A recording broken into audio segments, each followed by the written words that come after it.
अस्सलाम वालेकुम फ्रेंड्स। मैं हूं मोहसिन रज़ा और आप लोग देख रहे हैं 24/7 टीचर्स ऑनलाइन। दोस्तों, आज हम लोग जो है अपना एक नया सब्जेक्ट शुरू करने जा रहे हैं जिसका नाम है फाइनेंशियल मैनेजमेंट।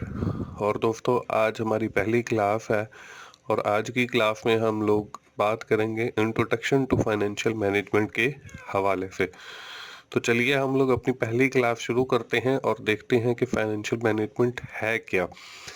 दोस्तों, फाइनेंशियल अकाउंटिंग का कोर्स आपने पढ़ा, आप अलग से मेरे चैनल के ऊपर जाके फाइनेंशियल अकाउंटिंग का कोर्स देख भी सकते हैं। दोस्तों, फाइनेंशियल अकाउंटिंग का जो डेफिनेशन है वो यहाँ पे मैंने आपसे शेयर की हुई है। It is an art of identifying, collecting, analysing, recording, posting and summarising business transaction.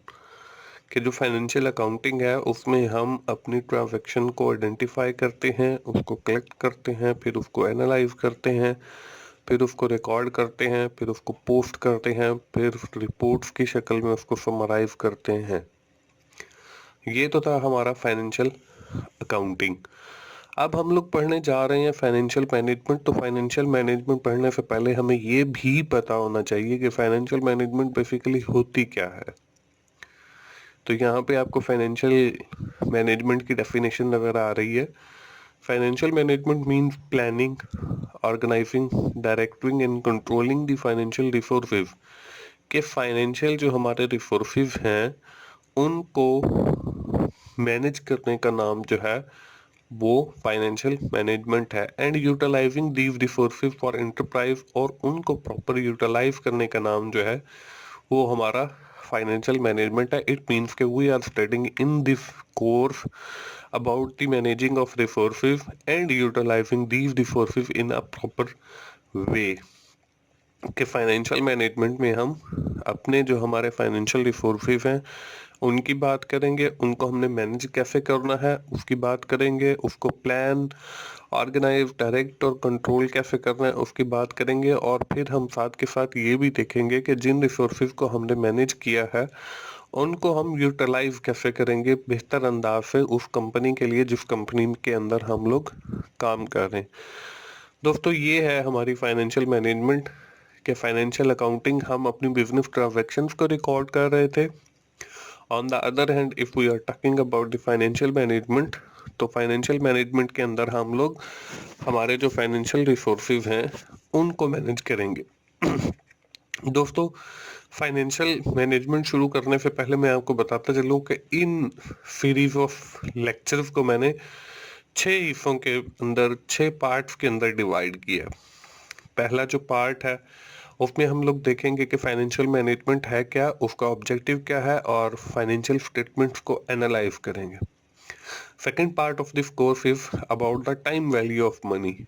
इसमें हम देखेंगे कि प्रेजेंट वैल्यू क्या होती है और फ्यूचर वैल्यू क्या होती है, और इससे रिलेटेड बाकी के जितने भी कॉन्सेप्ट हैं उनके ऊपर बात करेंगे। In the third part of this course we are talking about the capital budgeting technique. कि कैपिटल बजटिंग क्या होती है और इसमें कौन कौन सी टेक्निक्स हैं जो शामिल हैं। दोस्तों, हमारी जो दो मोस्ट इम्पॉर्टेंट टेक्निक हैं एनपीवी एंड आईआरआर, इसके हवाले से भी हम बात करेंगे। और साथ ही हम लोग जो हमारा चौथा पार्ट है उसमें हम लोग बॉन्ड और स्टॉक की बात करेंगे। बॉन्ड्स के अंदर हम बॉन्ड वैल्यूएशन देखेंगे, स्टॉक के अंदर हम स्टॉक वैल्यूएशन को देखेंगे। दोस्तों, हमारा जो फिफ्थ पार्ट होगा उसमें हम पोर्टफोलियो रिस्क एनालिसिस की बात करेंगे। उसमें हम लोग वैक, weighted average cost of capital को देखेंगे और बिजनेस रिस्क को देखेंगे। जो हमारा छठा पार्ट होगा इस कोर्स का उसके अंदर हम लोग वर्किंग कैपिटल मैनेजमेंट को देखेंगे। उसमें जो है हम कैश मैनेजमेंट और वर्किंग कैपिटल मैनेजमेंट के हवाले से पढ़ेंगे। तो दोस्तों, इस कोर्स को जो है मैंने इस तरीके से 6 हिस्सों में तकसीम किया है और आज से जो है हम लोग अपना पहला पार्ट शुरू करने जा रहे हैं।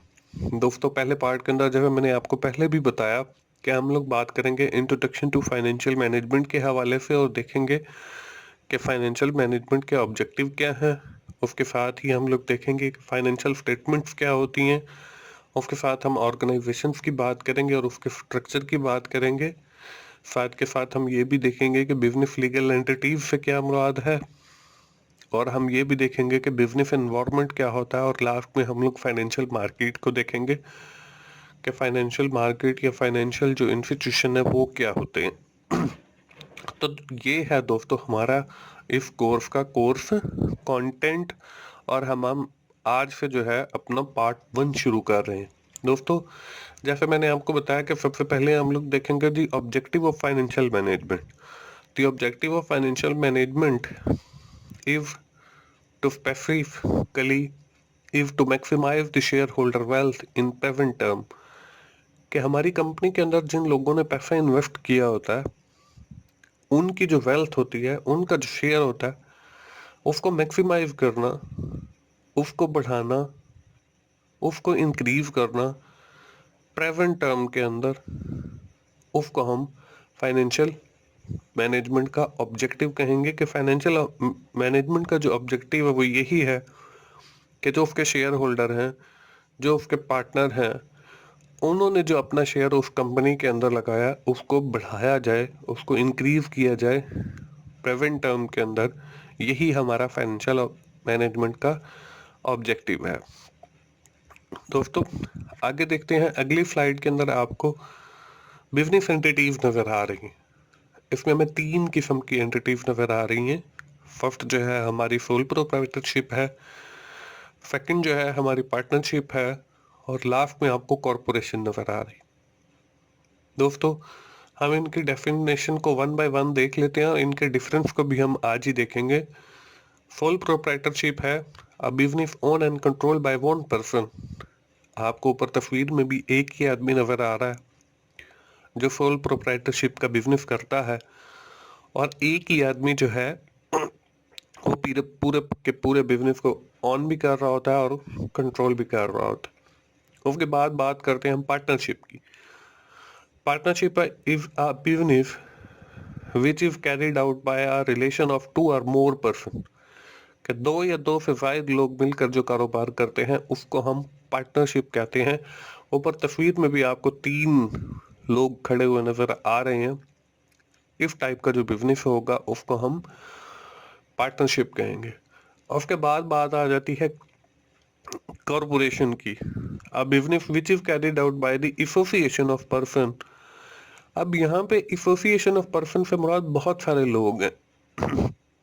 ऊपर तस्वीर में भी आपको नजर आ रहा है, a business which is carried out by association of person is known as corporation. उसको जो है हम कॉरपोरेशन कहते हैं। दोस्तों ये तो हो गई हमारे 3 business legal entities, sole proprietorship, partnership है, कॉरपोरेशन है, 3 हो गई। अब हम इनके फवाइद और नुकसानात भी देख लेते हैं। सोल प्रोप्राइटरशिप में लिखा हुआ है जी इजी फॉर्मेशन, आसानी से कभी भी शुरू किया जा सकता है। अगर हम यही चीज देखें पार्टनरशिप के अंदर भी है कि पार्टनरशिप भी जो है जब 2 लोग मिल जाते हैं आसानी से शुरू की जा सकती है।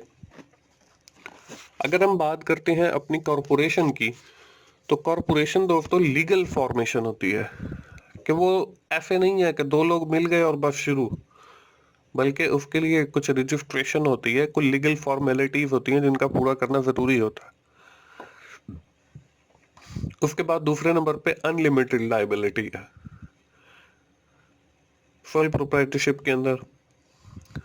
पार्टनरशिप के अंदर भी अनलिमिटेड लाइबिलिटी है, और कॉरपोरेशन के अंदर लिमिटेड लाइबिलिटी है। अब ये लाइबिलिटी से क्या मुराद है कि सोल प्रोप्राइटरशिप के अंदर एक ही मालिक है, तो जितनी भी जिम्मेदारी आएगी उसी के ऊपर आएगी। इसी तरह अगर हम पार्टनरशिप की बात करते हैं तो पार्टनरशिप के अंदर भी जो भी जिम्मेदारी आएगी वो उन सारे पार्टनर्स के ऊपर आएगी।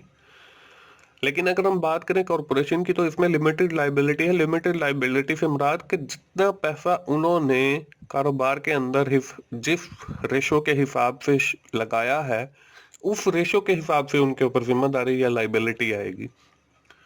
तो ये कॉरपोरेशन का फायदा हो गया। अगला पॉइंट हम देखते हैं टैक्सेशन के हवाले से। तो जो सोल प्रोप्राइटरशिप है वो सिंगल टैक्स पे करती है, मतलब जो कारोबार में जिस बंदे ने पैसा लगाया होता है उसकी जो इनकम होती है उसके ऊपर वो टैक्स पे करता है। इसी तरह जो पार्टनरशिप है वो भी सिंगल टैक्स पे करती है। जो पार्टनर्स की इनकम होती है वो अपनी अपनी आमदनी के ऊपर टैक्स पे करते हैं। लेकिन जब हम बात करते हैं कॉरपोरेशन की तो इसमें डबल टैक्स होता है कि एक होल इनकम के ऊपर बिजनेस टैक्स पे करता है और दूसरा वो जो उसके पार्टनर्स ने अर्न किया होता है वो उसके ऊपर टैक्स पे करते हैं। इसके बाद बात आ जाती है ट्रांसफर की। अगर सोल प्रोप्राइटरशिप वाला जो बिजनेस है अगर वो फौत हो जाए इन केस ऑफ डेथ तो ट्रांसफर हो जाता है पूरे का पूरा बिजनेस उसके बेटे को या उसके किसी फैमिली मेंबर्स को। लेकिन अगर हम बात करें पार्टनरशिप की तो इसमें ट्रांसफर ऑफ राइट्स होते हैं कि उस बंदे के जो हकूक होते हैं वो ट्रांसफर कर दिए जाते हैं उसके जो कानूनी वारिस होते हैं उनको। लेकिन कॉरपोरेशन के अंदर ट्रांसफर ऑफ शेयर होते हैं कि उस बंदे का जितना शेयर होता है वो दूसरे बंदे को ट्रांसफर कर दिया जाता है। इसी तरह अगर हम डेवोल्यूशन की बात करें, कंपनी को खत्म करने की बात करें, तो जो सोल प्रोप्राइटरशिप है वो इजी डेवोल्यूशन है, आसानी के साथ खत्म हो जाती है कि एक बंदे ने शुरू किया है बस एक बंद कर ले। अगर हम पार्टनरशिप की बात करते हैं तो पार्टनरशिप के अंदर सारे पार्टनर मिल के उसको बंद करते हैं। लेकिन अगर हम कॉरपोरेशन को बात करें तो हम देखते हैं कि जैसे उसकी लीगल फॉर्मेशन हुई है वैसे ही लीगल उसकी कॉमन सील होती है। ये तो हो गए दोस्तों इनके एडवांटेजेस। अब हम थोड़े से इनके डिसएडवांटेजेस भी देख लेते हैं। सोल प्रोप्राइटरशिप के अंदर डिफिकल्ट टू रेज कैपिटल, क्योंकि एक ही बंदा काम कर रहा होता है उसके लिए मुश्किल होता है कि वो ज्यादा मिकदार के अंदर कैपिटल रेज कर सके। दूसरा जो उसका नुकसान है लिमिटेड लाइफ बिजनेस, कि उसके कारोबार की जो जिंदगी होती है वो 5 साल 10 साल 15 साल बस लिमिटेड होती है। अगर हम पार्टनरशिप की डिसएडवांटेजेस की बात करें, only few partner runs business. कई दफा ऐसा होता है कि सिर्फ 2 लोग ही कारोबार चला रहे होते हैं, ज्यादा होते ही नहीं है। डिफिकल्ट ट्रांसफरिंग ओनरशिप, कि in case of disaster or death of any person or any partner it is difficult to transferring the ownership of the business। अब एक बंदे के नाम पूरे का पूरा बिजनेस था, वो फौत हो गया, अब उसके लिए मुश्किल है कि उस बिजनेस को किस दूसरे बंदे के नाम कैसे शिफ्ट किया जाए। उसके बाद अगर हम कॉरपोरेशन की डिसएडवांटेजेस की बात करते हैं, share holder do not same mind. कई दफा ऐसा होता है कि जो शेयर होल्डर होते हैं वो एक ही माइंड के नहीं मिलते, तो उस सूरत में कारोबार करना मुश्किल होता है। लॉन्ग लाइफ ऑफ बिजनेस, इसमें कारोबार की जिंदगी जो है वो बड़ी हो सकती है, ये भी इसका एक डिसएडवांटेज है। तो दोस्तों मुझे उम्मीद है कि आप लोगों को तीनों ही लीगल जो बिजनेस है हमारे वो समझ आ गए होंगे। उसमें सोल प्रोप्राइटरशिप है, उसमें पार्टनरशिप है, उसमें कॉरपोरेशन है। हमने उसके एडवांटेजेस भी देखे हैं और डिसएडवांटेजेस भी देखे हैं। तो चलिए अगली स्लाइड पे चलते हैं और देखते हैं कि दो हमारे पास बिजनेसेस और भी हैं। एक हाइब्रिड ऑर्गेनाइजेशन होती है, हाइब्रिड से मुराद मिक्स, कि उसमें थोड़ा सा रोल जो है वो पार्टनरशिप का भी होगा, थोड़ा सा रोल जो है कॉर्पोरेशन का भी होगा। इसकी डेफिनेशन देख लेते हैं। Hybrid organisation are specialised type of partnership which combine the limited liability advantage of corporation.